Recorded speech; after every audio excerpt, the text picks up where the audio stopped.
అందరికీ నమస్కారం. నేను మీ ఈశ్వర్రెడ్డి. ఈరోజు రాష్ట్ర వ్యాప్తంగా కూటమి ప్రభుత్వ నేతలు అంటే చంద్రబాబు నాయుడు గారి నుండి మొదలుకొని వారి కుమారుడు లోకేష్ గారు, పవన్ కళ్యాణ్ గారు, తర్వాత ఈ యొక్క కింది స్థాయిలో ఉన్నటువంటి ఎమ్మెల్యేలు, మంత్రులతో సహా ఏమని అంటున్నారు? మాది బీసీల పార్టీ. యాక్చువల్గా ఒకప్పుడు ఎన్టీ రామారావు బీసీ కాన్సెప్ట్తోనే తెలుగుదేశం పార్టీని కాంగ్రెస్కు వ్యతిరేకంగా అధికారంలోకి తీసుకురావడం జరిగింది. కానీ ఈ రోజు వరకు అదే స్లోగన్ పట్టుకొని తిరుగుతా ఉన్నారు ఎవరు? కూటమి నేతలు.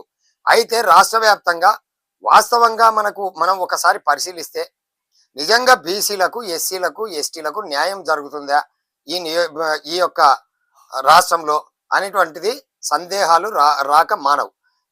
రాష్ట్ర వ్యాప్తంగానేమో బీసీ పార్టీ, తెలుగుదేశం పార్టీ బీసీల కోసం అని చెప్పేసి బీసీల ఓట్ల కోసం, ఎస్సీల ఓట్ల కోసం మాట్లాడుతూనే ఉన్నారు తప్ప అది ఆచరణలో శూన్యం అని చెప్పుకోక తప్పదు. కానీ అందుకు భిన్నంగా డోన్ నియోజకవర్గం అంటే నంద్యాల జిల్లాలోని డోన్ నియోజకవర్గంలో ఏమాత్రం కూడా బీసీలకు, ఎస్సీలకు, ఎస్టీలకు, ఆ యొక్క అప్పర్ క్యాస్ట్ లో ఉన్నటువంటి బలిజ కులానికి ఎలాంటి పరిస్థితుల్లో న్యాయం జరగడం లేదు ఈ కూటమి ప్రభుత్వంలో అని చెప్పకనే అదే కూటమిలో ఉన్నటువంటి ఈ సామాజిక వర్గానికి, ఈ యొక్క సామాజిక వర్గాలకు సంబంధించినటువంటి ఓటర్స్ ప్రజలు అంటా ఉన్నారు. ఇది ఎట్లా అంటే గతంలో మనము ఒక దాదాపు 10 నెలల క్రితం మన PM9 న్యూస్ లో ఒక విషయం టెలికాస్ట్ చేయడం జరిగింది. అది ఏంటంటే రెడ్డి సామాజిక వర్గానికి సంబంధించినటువంటి వ్యక్తి కోట్ల జయసూర్యప్రకాష్ రెడ్డి గారు ఎమ్మెల్యేగా ఉన్నారు. అదే రెడ్డి సామాజిక వర్గానికి సంబంధించినటువంటి ధర్మారం సుబ్బారెడ్డి గారు సీడ్స్ చైర్మన్ గా కొనసాగుతున్నారు, రాష్ట్రంలో మంచి పోస్టు. తర్వాత వైశ్య సామాజిక వర్గానికి సంబంధించినటువంటి మార్కెట్ యార్డ్ చైర్మన్ ఉందో వైశ్యాస్కి అప్పచెప్పినారు అప్పర్ క్యాస్ట్ లో. తర్వాత అంతా ఒక దాదాపు వారం క్రితం మద్దిలేడి స్వామి చైర్మన్ గా కమ్మ సామాజిక వర్గం అంటే చంద్రబాబు నాయుడు సామాజిక వర్గానికి అప్పచెప్పినారు కదా. ఒకసారి డోన్ నియోజకవర్గం ముఖ చిత్రం చూస్తే డోన్ నియోజకవర్గంలో ట్యాపిలి, డోను, బేంచర్ల ఈ మూడు మండలాల్లో దాదాపుగా ఈ ఓటర్స్ సంఖ్య చూస్తే 2,30,000 నుండి 2,40,000 దాకా ఉంటాయి అప్రాక్సిమేట్ గా. దీనిలో వైశ్యాసు, ఈ యొక్క రెడ్డి, కమ్మ సామాజిక వర్గం నియోజకవర్గం అల్లా కలిపితే ఒక 10,000 ఓట్లు ఉండవు. అత్యధిక ఓటర్ శాతం ఎవరు? ఎస్సీలు, ఎస్టీలు, బీసీలు, మైనార్టీసీలు. వీళ్ళు అత్యధిక శాతం. మైనార్టీస్ కూడా కొంత అంటే దాదాపు బలంగానే ఉన్నారు, ఒక బేదచర్ల టౌన్లోనే ఉన్నారు. ఇది ఇట్లా ఉంటే బీసీలు దాదాపుగా 1,30,40,000 ఓట్ల దాకా ఉంటారు. బలిజ సామాజిక వర్గం దాదాపుగా 27,500 నుండి 28,500 డోన్ కాన్స్టిట్యూన్సీ లో ఉంటారు. తర్వాత ఎస్సీ సామాజిక వర్గం బలంగా ఉంది. తర్వాత ఎస్టీలు కొంత తక్కువైనా కూడా మైనార్టీ సామాజిక వర్గం బలంగానే ఉంది. మళ్ళా ఈ యొక్క కేవలము ఈ యొక్క కమ్మ, రెడ్డి, వైశ్య సామాజిక వర్గానికే పోస్టులు దక్కినాయి అనేటువంటిది కూటమిలో ఉన్నటువంటి కూటమి ప్రజలే అంటున్నారు. మళ్ళా ఈ సామాజిక వర్గాలకు మేము సమన్యాయం చేస్తాం అంటున్నప్పుడు ఎక్కడ సమన్యాయము? రెడ్డి సామాజిక వర్గమేమో బలమైన పోస్టులు, రెడ్డి సామాజిక వర్గం. తర్వాత వైశ్యాస్కేమో కొద్దిగా ఉన్నా కూడా వాళ్ళకే మార్కెట్.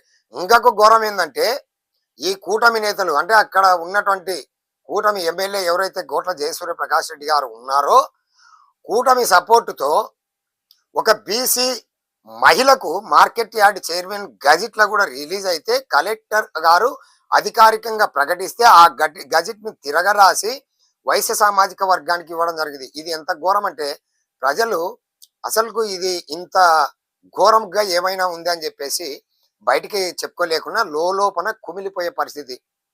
తర్వాత ఈ 2 పోస్టులు ఇట్లయితే మద్దిలేటి స్వామి చైర్మన్ ఉన్న వేరే కులాలకి దక్కుతుంది అంటే అది కూడా గతంలో పని చేసినటువంటి ఉన్నం ఎల్లనాగయ్యకే మళ్ళా అప్పచెప్పినారు. ఇతని పైన కూడా అంటే అది వాస్తవం కాదనేటువంటిది ఆరోపణలు అయితే వచ్చినాయి. ల్యాండ్ ఇష్యూలో మద్లేడి స్వామికి సంబంధించినటువంటి ల్యాండ్ ఇష్యూలో ఏదో జరిగిందని చెప్పి. అంటే ఈ యొక్క సామాజిక వర్గాలు ఏవైతే ఎస్సీ, ఎస్టీ, బీసీ మైనారిటీస్ ఉన్నారో వీళ్ళు ఓన్లీ ఓట్లు వేసే యంత్రాలేనా? మళ్ళా కూటమి ప్రభుత్వం చంద్రబాబు నాయుడు గారు మొదలుకొని లోకేష్ బాబు గారు, పవన్ కళ్యాణ్ గారు స్టేజీల మీద ఏమంటారంటే బల్ల పగిలిపోయేటట్టు కొడతా ఉన్నారు. మీకు ఇక్కడ న్యాయం చేస్తాం, ఇక్కడ న్యాయం చేస్తాం, వైశ్యాసిక న్యాయం, బ్రాహ్మణ్కి న్యాయం, లేకుంటే బీసీ సామాజిక వర్గానికి న్యాయం అని బల్లలు గుద్ది చెప్తున్నారు. తర్వాత బీసీలలో యాదవులు, బోయాసు బలమైన సామాజిక వర్గం ఉంది ఈ నియోజకవర్గంలో. మళ్ళా ఏ రకంగా వీళ్ళకి న్యాయం జరిగింది? తర్వాత అదే బలిద సామాజిక వర్గం పవన్ కళ్యాణ్ గారి ముఖం చూసి దాదాపు 27,000, 28,000 ఓట్లని గంప గుర్తుగా కోట్ల జయ సూర్యప్రకాష్ రెడ్డి గారికి ఇవ్వడం జరిగింది. తర్వాత 5 కళ్యాణ మండపాలు ప్రస్తావించడం జరిగింది. సరే, అది మళ్ళా టాపిక్. 5 కళ్యాణ మండపాలు ఏమైనాయో తెలియదు ఇంతవరకు. బలిద కమ్యూనిటీ హాల్స్ అంటే ఇచ్చిన వాగ్దానం. అంటే ఏమంటారంటే కూటమి నేతలు అంటే ఎవరైతే అధిష్టానం ఉందో చెప్పేది ఒకటి, చేసేది ఒకటి. చెప్పేది శ్రీరంగం నిధులు, పోయేది ఆ గుడిసెలు అంటారు కదా, ఆ రకంగా తయారైంది. అంటే చంద్రబాబు నాయుడు చేసిన వాగ్దానాలు ఇక్కడ డోన్లో అమలు కావడం లేదా, లేకుంటే మీరు చెప్పినట్టు మేమేమో ఎందుకు అమలు చేయాలని చెప్పేసి ఇక్కడ నేతలు ఆ యొక్క పై ఆదేశాలను తుంగలో దొక్కుతున్నారా? అంటే పైన ఉన్నటువంటి వారే తుంగలో దొక్కుతున్నారు. మళ్ళా దీనిలో ఒకే సామాజిక వర్గంలో మళ్ళా 2 గ్రూపులు. ఆ 2 గ్రూపుల మధ్యలో బీసీ, ఎస్సీ, ఎస్టీ మైనార్టీలు నలిగిపోయే పరిస్థితి డోన్ నియోజకవర్గంలో ఉంది. పోనీ ఈ యొక్క కూటమి ప్రభుత్వాన్ని మాట్లాడే ముందు వైఎస్ఆర్సీపీని గురించి కూడా తెలుపుదాం. ఒక మార్కెట్ మీట్ చైర్మన్ శ్రీరాములు గారికి తప్ప మళ్ళీ దానిలో ఏమన్నా న్యాయం జరిగిందా? ఉన్నత పోస్టులన్నీ ఆయా సామాజిక వర్గాలకే. అంటే ఏంది? కొత్త సీసలో పాత సారాయి. వైఎస్ఆర్సీపీలకు ఓటేసినా ఒకటే, టీడీపీకి అంటే కూటమి ప్రభుత్వానికి ఓటేసినా, కూటమికి ఓటేసినా ఒకటే అన్న చందంగా తయారైంది. కాబట్టి ఈ ప్రాంతంలో ఉన్నటువంటి ప్రజలు విజ్ఞతగా ఆలోచన చేయాలి, ఒక సమాజ స్ఫూర్తితో ఆలోచన చేయాలి. ఎక్కడ వేసినా మాకు ఒరిగేది ఏముంది, కొత్త సీసల పాత సారా అని కొత్త ధనాన్ని వెతుక్కునేటువంటి చైతన్యవంతం కావాలి.